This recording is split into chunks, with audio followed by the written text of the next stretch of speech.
بسم اللہ الرحمن الرحیم۔ شروع اللہ کے نام سے جو بڑا مہربان اور نہایت رحم والا ہے۔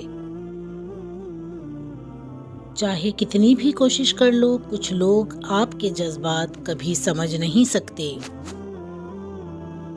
کسی کا ظرف آزمانا ہو تو اس کو اپنے سے زیادہ عزت دو۔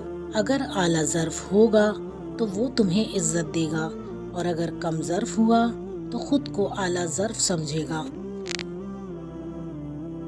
غلام ہیں اپنے گھر کی تہذیب کے، ورنہ لوگوں کو ان کی اوقات دکھانے کا ہنر تو رکھتی ہوں۔ پتہ ہے اصل خوشی کیا ہے؟ جب کوئی خواہش دل میں ہو اور اچانک قبول ہو جائے۔ بہت لاڈ آتا ہے اس وقت اپنے اللہ پر۔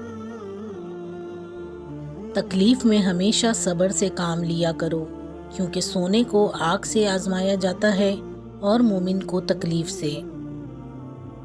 دولت اور حسن کی لالچ میں کبھی اپنی سیرت خراب مت کرنا، کیونکہ دولت دنیا میں ہی ختم ہو جائے گی اور حسن مٹی میں دفن ہو جائے گا، لیکن اچھی سیرت آخرت تک تمہارا ساتھ دے گی۔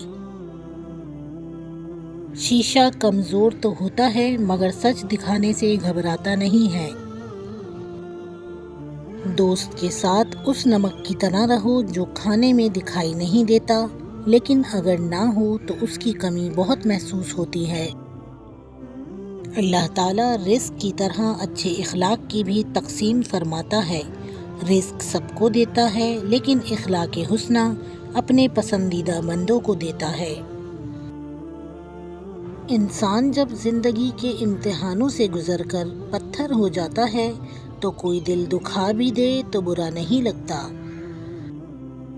جس طرح شبنم کے قطرے مرجھائے ہوئے پھول کو تازگی بخشتے ہیں، اسی طرح اللہ کا ذکر مایوس دلوں کو روشنی بخشتا ہے۔ صبر کا دامن ہاتھ سے نہ چھوڑو، ہر کام آسان ہونے سے پہلے مشکل ہوتا ہے۔ لوگ عجیب ہوتے ہیں، غلط ثابت ہونے پر معافی نہیں مانگتے، رابطے توڑ دیتے ہیں۔ جو لوگ آپ کو نیچا دکھانا چاہتے ہیں، اس کا مطلب ہے آپ ان سے کافی اونچے ہیں۔